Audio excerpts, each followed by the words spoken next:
मती रचित सुसमाचार 5वां अध्याय 1 से लेकर 48 तक। वह इस भीड़ को देखकर पहाड़ पर चढ़ गया और जब बैठ गया तो उसके चेले उसके पास आए और वो अपने मुंह खोलकर उन्हें यह उपदेश देने लगा।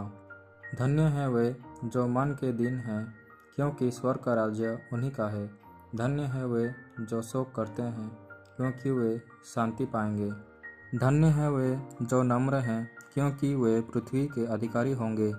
धन्य हैं वे जो धार्मिकता के भूखे और प्यासे हैं, क्योंकि वे तृप्त किए जाएंगे। धन्य हैं वे जो दयावंत हैं, क्योंकि उन पर दया की जाएगी। धन्य हैं वे जिनके मन शुद्ध हैं, क्योंकि वे परमेश्वर को देखेंगे। धन्य हैं वे जो मेल कराने वाले हैं, क्योंकि वे परमेश्वर के पुत्र कहलाएंगे। धन्य हैं वे जो धार्मिकता के कारण सताए जाते हैं, क्योंकि स्वर्ग का राज्य उन्हीं का है। धन्य हो तुम जब मनुष्य मेरे कारण तुम्हारी निंदा करे और सताएं और झूठ बोल बोल कर तुम्हारे विरोध में सब प्रकार की बुरी बात करें। तब आनंदित और मगन होना, क्योंकि तुम्हारे लिए स्वर्ग में बड़ा फल है, इसीलिए कि उन्होंने उन भविष्यद्वक्ताओं को जो तुमसे पहले थे इसी रीति से सताया था। तुम पृथ्वी के नमक हो, परंतु यदि नमक का स्वाद बिगड़ जाए तो वो फिर किस वस्तु से नमकीन किया जाएगा? फिर वो किसी काम का नहीं, केवल इसके कि बाहर फेंका जाए और मनुष्यों के पैरों तले रौंदा जाए। तुम जगत की ज्योति हो। जो नगर पहाड़ पर बसा हुआ है वो छिप नहीं सकता, और लोग दिया जलाकर पैमाने के नीचे नहीं परंतु दीवट पर रखते हुए उससे घर के सब लोगों को प्रकाश पहुंचाता है।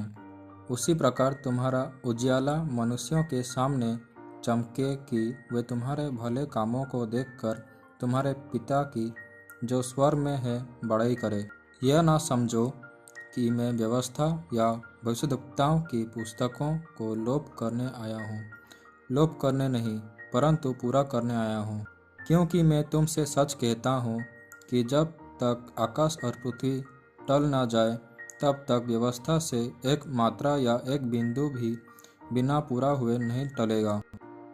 इसीलिए जो कोई इन छोटी से छोटी आज्ञाओं में से किसी एक को तोड़े और वैसा ही लोगों को सिखाए, वो स्वर्ग के राज्य में सबसे छोटा कहलाएगा।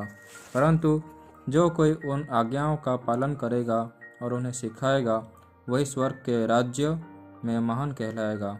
क्योंकि मैं तुमसे कहता हूँ कि यदि तुम्हारी धार्मिकता शास्त्रियों और फरीसियों की धार्मिकता से बढ़कर ना हो तो तुम स्वर्ग के राज्य में कभी प्रवेश करने न पाओगे। तुम सुन चुके हो कि पूर्व काल के लोगों से कहा गया था कि हत्या ना करना, और जो कोई हत्या करेगा वो कचहरी में दंड के योग्य होगा। परंतु मैं तुमसे यह कहता हूँ कि जो कोई अपने भाई पर क्रोध करेगा वो कचहरी में दंड के योग्य होगा, और जो कोई अपने भाई को निकम्मा कहेगा वो महासभा में दंड के योग्य होगा, और जो कोई कहे अरे मूर्ख, वो नरक की आग के दंड के योग्य होगा। इसलिए यदि तू अपनी भेंट वेदी पर लाए और वहाँ तू स्मरण करे कि तेरे भाई के मन में तेरे लिए कुछ विरोध है, तो अपनी भेंट वहीं वेदी के सामने छोड़ दे और जाकर पहले अपने भाई से मेल मिलाप कर और तब आकर अपनी भेंट चढ़ा। जब तक तू अपने मुद्दई के साथ मार्ग ही में है, उससे झटपट मेल मिलाप कर ले। कहीं ऐसा ना हो कि मुद्दई तुझे हाकिम को सौंपे और हाकिम तुझे सिपाही को सौंप दे और तू बंदी गृह में डाल दिया जाए। मैं तुझसे सच कहता हूँ कि जब तक तू कौड़ी कौड़ी भर ना दे तब तक वहाँ से छूटने ना पाएगा।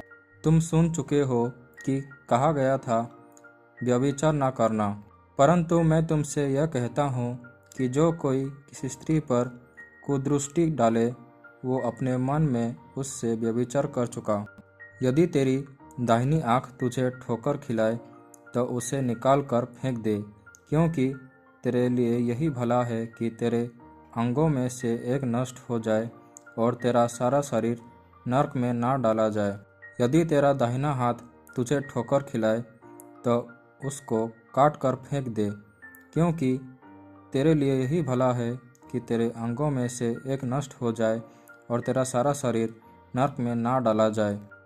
यह भी कहा गया था, जो कोई अपनी पत्नी को तलाक देना चाहे तो उसे त्यागपत्र दे।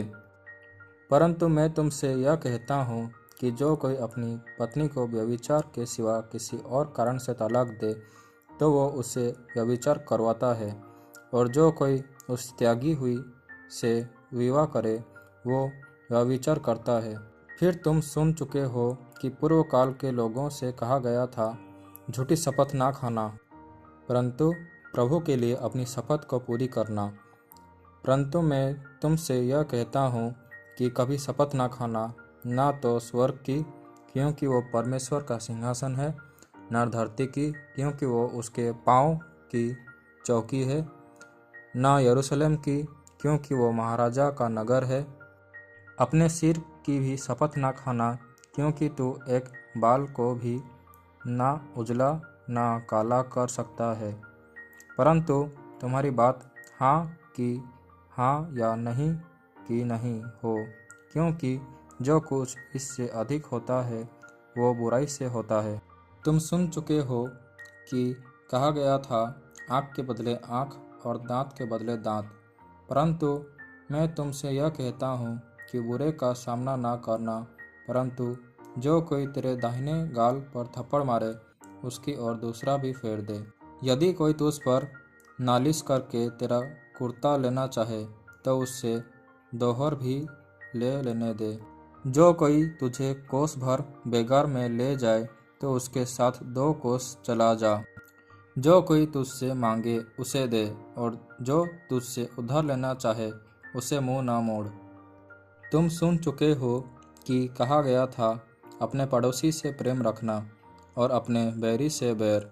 परंतु मैं तुमसे यह कहता हूँ कि अपने बैरियों से प्रेम रखो और अपने सताने वालों के लिए प्रार्थना करो, जिससे तुम अपने स्वर्गीय पिता की संतान ठहरोगे, क्योंकि वो भले और बुरे दोनों पर अपना सूर्य उदय करता है और धर्मी और अधर्मी दोनों पर मैं बरसाता है। क्योंकि यदि तुम अपने प्रेम रखने वालों ही से प्रेम रखो तो तुम्हारे लिए क्या फल होगा? क्या महसूल लेने वाले भी ऐसा ही नहीं करते? यदि तुम केवल अपने भाइयों ही को नमस्कार करो तो कौन सा बड़ा काम करते हो? क्या अन्य जाति भी ऐसा नहीं करते? इसलिए चाहिए कि तुम सिद्ध बनो जैसा तुम्हारा स्वर्गीय पिता सिद्ध है।